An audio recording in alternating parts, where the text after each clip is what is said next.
The mixed messages from the US about the direction of the Middle East war have multiplied tonight, with Donald Trump talking up negotiations with Tehran amid reports that the Pentagon is about to send thousands of US troops to Iran.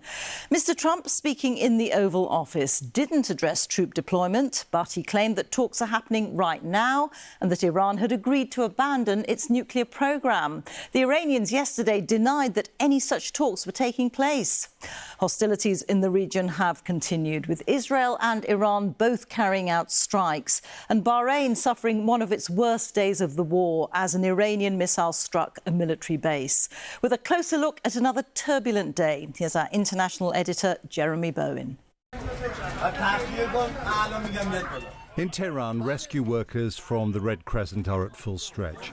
The Americans and Israelis can fly virtually unopposed over Iran to drop their bombs. And far from here in Washington, D.C., President Trump says that means the regime is so badly beaten that it's talking to the U.S., desperate for a deal. And who wouldn't if you were there? Look, their Navy's gone, their Air Force is gone, their communications are gone. That's the biggest problem. It's very hard to communicate them between themselves. All of the anti-aircraft is gone. But this was Bahrain after an Iranian strike. This war is a clash of arms, ideologies, and messages. Iran's regime is not following Donald Trump's script. It has not collapsed. It's hitting U.S. allies, creating a regional war of attrition to make the most of the missiles and drones it has left. And it's thwarted his assumption that U.S. and Israeli power would guarantee a quick and devastating victory leading to regime change. The focus is now on the Strait of Hormuz, the narrow exit from the Gulf. Iran has effectively blocked it, cutting off 20% of the world's oil and gas supplies. Donald Trump has postponed his threat to destroy Iran's power grid if it wasn't opened, potentially a war crime, now claiming that Iran is offering big concessions. They cannot have a nuclear weapon. Just, I said yesterday, they said, what are the top 10? I said, well, number 1, 2, and 3 is they can't have a nuclear weapon. And they're not going to have a nuclear weapon. And we're talking about that. And I don't want to say in advance, but they've agreed they will never have a nuclear weapon. They've agreed to that. One of America and Israel's justifications for the strikes, for going to war, was that Iran was on the point of making a nuclear weapon. But Iran's official position has always been that it doesn't want one. Israel doesn't believe that, but perhaps President Trump is prepared to do so if it helps him find a way out of a war that Iran is trying to turn into America's latest Middle Eastern quagmire. BBC Persian has talked to Iranians who doubt that there's an easy way out. I don't think that they will negotiate. The Islamic Republic is very much in place right now. If you want to look logically at it, nor them nor the US have reached what they wanted. The ideology of the Islamic Republic is there. Even if war stops, it will start again at some point. Trump is buying time for himself to take the war to another phase, maybe a ground attack. I don't think that he's going to make a deal with them.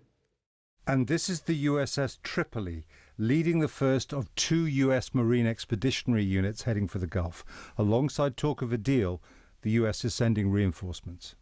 The Tripoli, coming from Japan, is getting closer. Another of these small but powerful amphibious forces, backed by their own helicopters and strike aircraft, has a long passage ahead from California. And it's expected that the Americans will also send troops from the 82nd Airborne Division. It is looking like a crossroads. If talk of a deal is wishful thinking, the war could escalate. The United States is now getting closer and closer to the prospect of putting boots on the ground. The president seems to have absolute belief in the ability of U.S. military to deliver results, and he believes that taking over Iranian territory would force the Iranians to open up the Strait of Hormuz. Even if there was a ceasefire or an agreement tomorrow, what has this done to the region?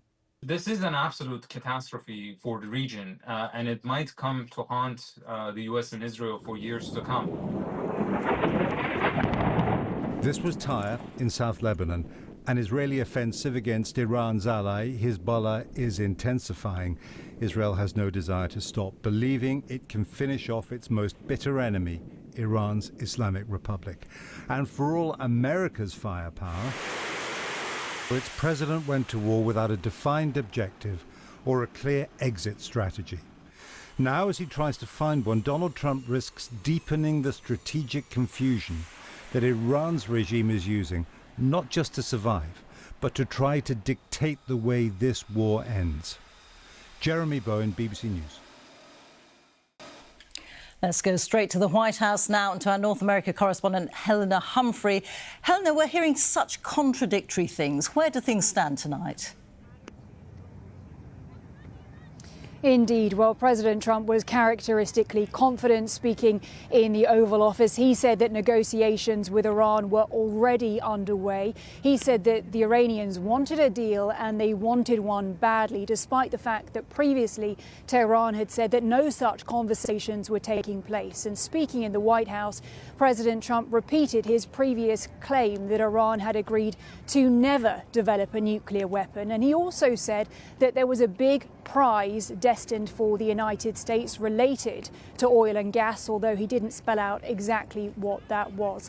Nevertheless, the situation on the ground is such that the Strait of Hormuz remains largely blocked. There are US media reports that there could be more US troops sent to the region, including an elite contingent of paratroopers. And certainly we know that the Trump administration has been repeatedly asked as to whether they would send in ground troops, and they have said that they will not discuss battle plans openly and in public. But Iran now says that its only operational nuclear power plant has been struck. And with all of this in mind, those mixed messages, despite that upbeat tone from the president, I think it's fair to say that further escalation is not off the table.